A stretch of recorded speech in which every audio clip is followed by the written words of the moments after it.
얼마 전에 70대 인생 선배들께 이런 질문을 드렸더니요. 인생에서 가장 쓸데없었던 시간이 언제였나요? 아, 정말 생각지도 못한 대답이 돌아왔어요. 어떤 대답이었는데요? 1위가 싫은 사람한테 잘 보이려고 애쓴 시간, 그리고 2위가 친하지도 않은 모임에 얼굴 도장 찍으러 다닌 시간이었다는 거예요. 아, 우리가 평생 인맥이 재산이다 이 말을 귀에 못이 박히도록 듣고 살았잖아요.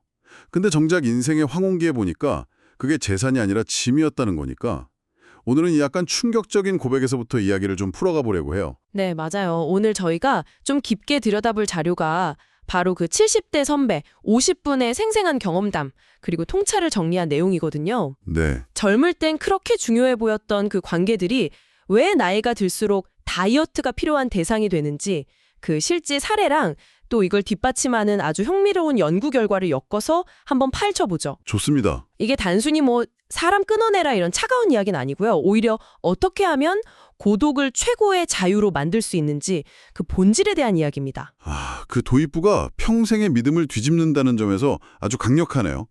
그럼 이게 실제 한 사람의 인생에선 어떻게 나타났는지 한번 보죠.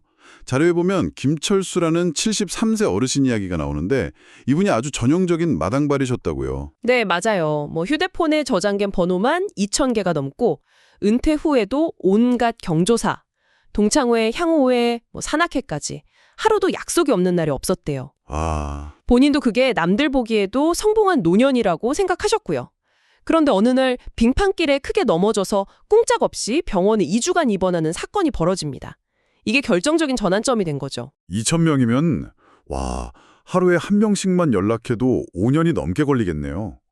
그럼 그 많은 인맥이 병원에 입원했을 때 정말 큰 힘이 되었겠어요. 바로 그 지점에서 이 어르신이 아주 큰 충격을 받으신 거예요. 아, 반대였나요? 네, 2주 동안 가족을 빼고 병문안으로 온 사람이 딱 2명뿐이었어요. 혹, 정말요? 2,000명 중에요? 네, 술자리에서 늘 형님, 형님 하면서 따르던 그 수백 명의 지인들은 안부 문자 한 통 없었고요. 그때 병상에 누워서 천장을 보는데 이런 생각이 들더래요. 내가 평생 껍데기뿐인 관계에 내 소중한 시간과 돈, 감정을 쏟아부었구나. 와, 그 허탈감이 진짜 엄청났겠네요. 2,000대 2라니. 사실 저도 좀 찔리네요. 생각해보면 의무감이나 체면 때문에 혹은 뭐 혼자 있는 사람처럼 보일까봐 억지로 나가는 자리가 꽤 있거든요. 아마 많은 분들이 공감하실 거예요. 그쵸. 그래서 이분 퇴원 후에 아주 과감한 결심을 하십니다. 어떤 결심이죠? 휴대폰을 열어서 1,500개의 번호를 그냥 지워버렸어요. 그리고 참석하던 모든 모임에 불참을 통보했죠. 1,500개를요?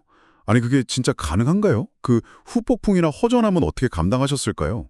처음엔 물론 허전하고 불안했대요. 하루아침에 전화벨이 안 울리니까요. 네, 그렇죠. 그런데 그 허전함이 얼마 지나지 않아서 해방감으로 바뀌었다고 하더라고요. 해방감이요? 네, 남들 경조사 챙기느라 쓰던 돈과 시간을 오롯이 자신을 위해 쓰기 시작한 거죠. 남 눈치 안 보고 혼자 등산 가서 막걸리 한잔 하고 도서관에서 종일 책을 읽는 시간이 그렇게 행복할 수가 없었대요. 아... 그러면서 남기신 말이 참 인상 깊어요. 결국 진짜 내 편은 나 자신 하나였다. 진짜 내 편은 나 자신이었다. 와, 이건 정말 경험에서 우러나온 말이네요. 근데 이게 김철수 어르신 한 분만의 특별한 경험일까요? 아니면 우리 모두에게 적용될 수 있는 보편적인 진실일까요? 아주 좋은 질문이에요.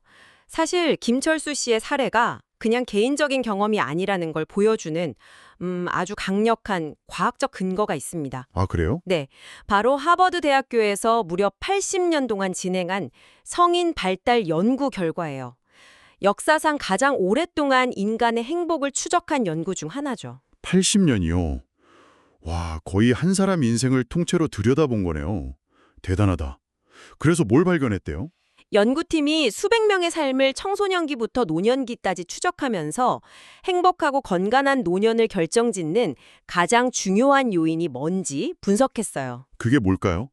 돈, 명예. 다 아니었어요. 결국 딱 하나였어요. 바로 관계의 질이더라고요. 친구가 얼마나 많은지, 그러니까 관계의 양은 행복과 거의 관련이 없었어요. 아, 양이 아니라 질. 근데 거기서 더 놀라운 결과도 있었잖아요. 원치 않는 관계 속에 있는 건 건강에 아주 치명적이라고. 맞아요. 심지어 흡연만큼이나 해롭다는 결과는 저도 보고 정말 충격을 받았거든요. 아니 이게 그냥 비유적인 표현인가요? 아니면 정말로 몸에 그런 영향을 미친다는 건가요? 그게 바로 이 연구의 핵심인 거죠.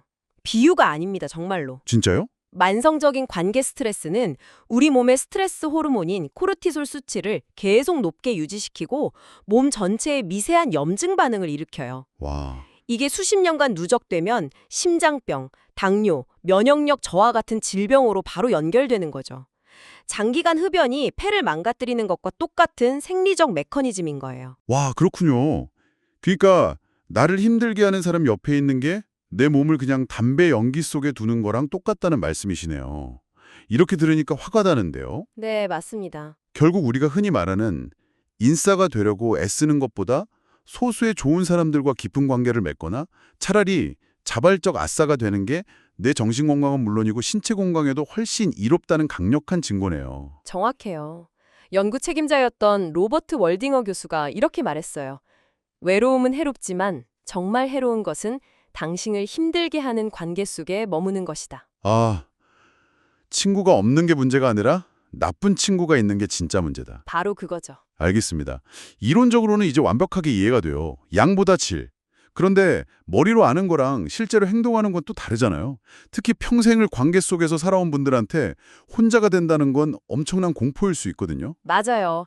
그래서 다음으로 살펴볼 이영희 선생님의 이야기가 우리에게 더 현실적인 교훈을 줘요.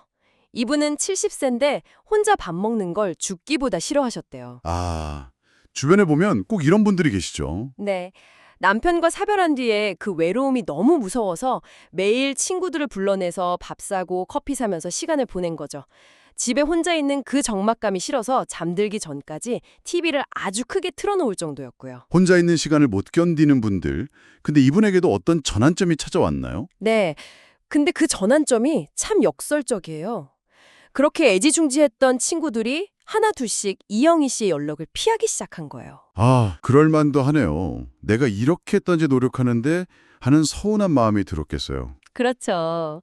처음엔 엄청난 서운함과 배신감에 휩싸였다고 해요. 그러다 일종의 오기가 생겼대요. 그래, 너희 없이 나 혼자 한번 해본다. 뭐 이런 마음으로 홧김에 혼자 강원도로 훌쩍 여행을 떠난 거예요. 아, 홧김에 떠난 여행이라니 너무 인간적인데요. 어떤 위대한 결심이 아니라 그냥 화가 나서 시작했다는 게 오히려 더 현실적으로 들려요. 그렇죠. 그런데 바로 그 여행에서 인생을 바꾸는 경험을 하게 됩니다. 낯선 식당에 들어가서 처음으로 혼자 밥을 시켜 먹고 바닷가에 앉아 조용히 파도 소리를 듣는데 네. 평생 자신을 짓누르던 불안감이 스르르 사라지면서 마음이 너무 편안해지는 걸 느꼈대요. 누구 눈치 볼 필요도 없고 친구들 입맛에 메뉴를 맞출 필요도 없고 오롯이 내가 먹고 싶은 걸 먹고 가고 싶은 곳에 가는 그 완벽한 자유를 태어나서 처음 맛본 순간이었던 거죠. 아, 그 느낌 알 것 같아요. 다른 사람에게 맞춰주던 에너지를 온전히 나에게만 썼을 때 그 충만함. 결국 외로움의 반대말은 함께 있음이 아니라 자유였을 수도 있겠네요. 바로 그 깨달음을 얻으신 거예요. 돌아오는 기차 안에서 이런 생각을 하셨대요. 아, 외로움은 내 곁에 사람이 없어서 생기는 게 아니구나. 나 혼자서 잘 노는 법을 몰라서 생기는 거였구나. 와, 이 깨달음 이후로 이영희 씨의 삶은 180도 달라졌어요. 이제는 혼자 있는 시간을 기다리고 그 시간을 뭘 하면서 보낼지 계획하는 게 가장 큰 즐거움이 되셨다고 해요. 이영희 씨의 사례를 듣고 나니까 아까 말씀하셨던 외로움과 고독의 차이가 뭔지 명확해지는 것 같아요. 우리가 두려워하는 건 고독이 아니라 외로움이었던 거네요. 네, 맞아요. 이 두 단어를 구분하는 게 인간관계 다이어트의 핵심 철학이에요. 외로움, 즉 론리네스는 타인과의 단절에서 오는 고통, 수동적이고 부정적인 감정이죠. 네. 반면에 고독, 솔리듀드는 내가 스스로 선택해서 혼자 있는 시간을 즐기는 것, 아주 능동적이고 창조적인 상태를 의미하거든요. 아, 외로움은 결핍, 고독은 충만. 이렇게 볼 수도 있겠네요. 그렇죠.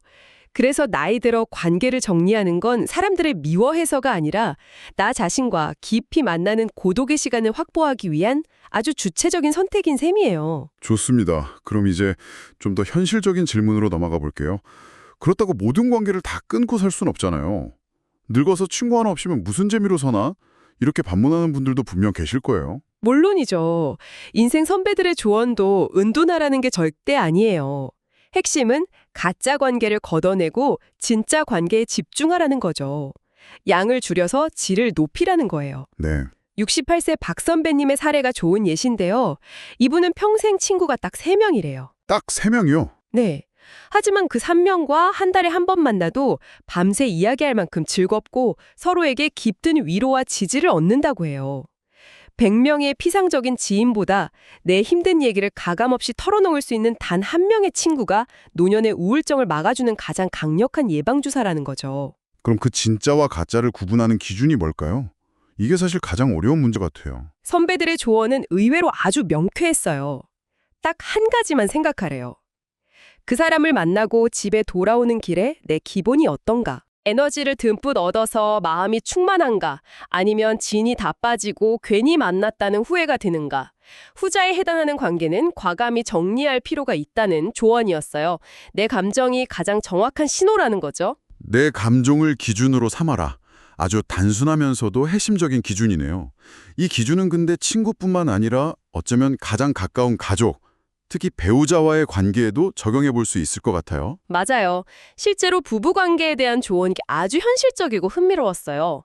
평생의 동반자인 배우자와도 건강한 거리두기가 필요하다는 거예요. 거리두기요. 네. 은퇴 후에 하루 종일 붙어 있다 보면 오히려 사소한 일로 부딪히고 감정만 상하기 쉽다는 거죠. 네, 맞아요. 그 75세 노부부 사례가 정말 인상 깊었어요. 이분들은 각방을 쓰면서 수면 독립을 이루셨다고요? 네. 그리고 낮에는 남편은 서예학원에 가고 아내는 수영장에 가면서 각자의 세계를 존중해 주는 거예요. 아, 각자 시간을 보내는군요. 그러다 저녁 식사 시간에 함께 식탁에 앉아서 서로의 하루가 어땠는지 공유하고요. 이렇게 따로 또 같이 지내는 것이 서로에게 지나치게 의존하거나 짐이 되지 않으면서 관계를 더 돈독하게 만드는 황금률이라고 강조하셨어요. 너무 가까우면 다치고 너무 멀면 의미가 없어지고 결국 각자 독립된 개인으로 서로를 존중하는 게 핵심이군요. 바로 그겁니다. 좋습니다. 왜 관계 다이어트가 필요한지 그리고 무엇을 정리해야 하는지에 대해 충분히 이야기를 나눈 것 같아요. 그럼 이제 가장 중요한 어떻게의 문제로 넘어가 보죠. 당장 오늘부터 우리가 실천해 볼 수 있는 구체적인 방법들이 있을까요? 막상 시작하려면 좀 막막하거든요. 네. 그래서 선배들이 제안한 5가지 구체적인 실천법이 있어요. 이걸 하나씩 좀 풀어가 보죠. 첫 번째 시작점으로 제안하는 게 휴대폰 연락처 정리예요. 아주 작고 사적인 시작이죠. 아, 그 김철수 어르신처럼 1,500개를 다 지우라는 건 아니겠죠? 네. 그 정도는 아니고요. 기준은 최근 1년간 한 번도 연락하지 않은 사람이에요. 그런 사람들은 과감히 삭제하거나 그게 좀 힘들면 최소한 즐겨찾기다 그룹에서 빼는 것만으로도 효과가 있대요. 아, 그것만으로도요? 네, 휴대폰을 열 때마다 보이는 불필요한 이름들이 주는 그 미묘한 심리적 부담감을 덜어내는 거죠. 그거 좋은 방법이네요. 누구에게도 알리지 않고 나 혼자 할 수 있는 첫걸음이니까요. 그렇게 물리적인 정리를 하고 나면 이제 실제 관계에서 행동이 필요할 텐데요. 그래서 두 번째 단계가 아니요라고 말하기, 즉 거절 연습이에요. 아, 거절하기. 이거 진짜 어렵잖아요. 그쵸. 근데 가기 싫은 모임이나 들어주기 곤란한 부탁에 대해 딱 한 번만 용기를 내서 거절해보는 거예요. 미안하지만 이번엔 좀 어려울 것 같아. 이렇게요. 네. 거절하면 큰일 날 것 같지만 막상 해보면 세상은 무너지지 않고 상대방도 생각보다 나를 나쁘게 보지 않는다는 걸 깨닫게 된대요. 그 작은 성공 경험이 중요하겠네요. 거절해도 괜찮구나라는 걸 몸으로 배우는 거죠. 그리고 아까 이영애 선생님 사례처럼 혼자 있는 것에 대한 두려움을 극복하는 연습도 필요할 것 같고요. 정확해요.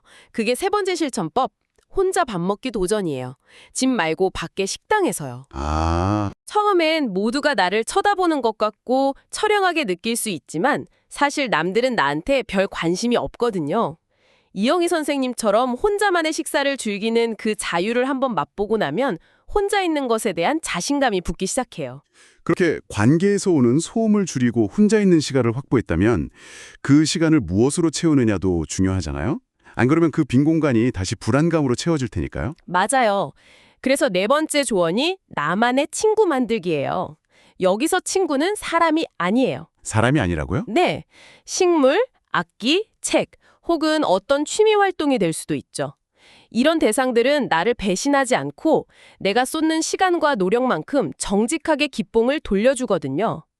사람에게서만 위안을 찾으려던 시선을 다른 곳으로 돌리는 거죠. 마지막으로 하나 더 있었죠.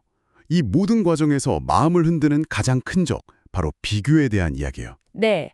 마지막 5번째는 남과 비교 멈추기입니다. 특히 SNS를 보면서 온갖 모임에서 행복해 보이는 친구들 사진과 내 조용한 일상을 비교하며 우울해하지 말라는 거예요. 아, 이거 정말 많이 하죠. 그렇죠. 우리가 보는 건 그 사람 인생의 가장 빛나는 순간만을 교묘하게 편집한 예고편일 뿐이라는 걸 잊지 말아야 해요.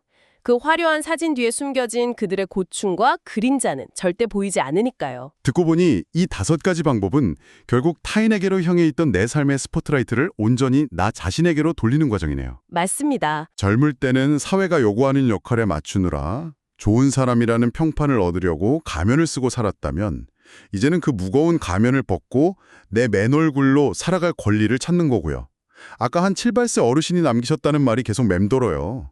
사람 욕심을 버리니 오히려 좋은 사람들이 곁으로 오더라. 오늘 우리가 나눈 이야기들이 바로 그 진실을 보여주고 있어요. 불필요한 인연의 끈을 놓는 걸 두려워할 필요가 없습니다. 그 손을 놓았을 때 비로소 홀가분한 자유가 찾아오고 또 그 빈자리가 생겨야만 진짜 나를 위한 시간과 에너지 그리고 새로운 행복이 채워질 공간이 생기니까요. 네. 여기서 마지막으로 청취자분께 이런 질문을 드리고 싶어요. 이렇게 불필요한 관계들을 정리하며 애써 확보한 그 소중한 시간과 에너지를 이제 당신은 오롯이 무엇으로 채우고 싶으신가요?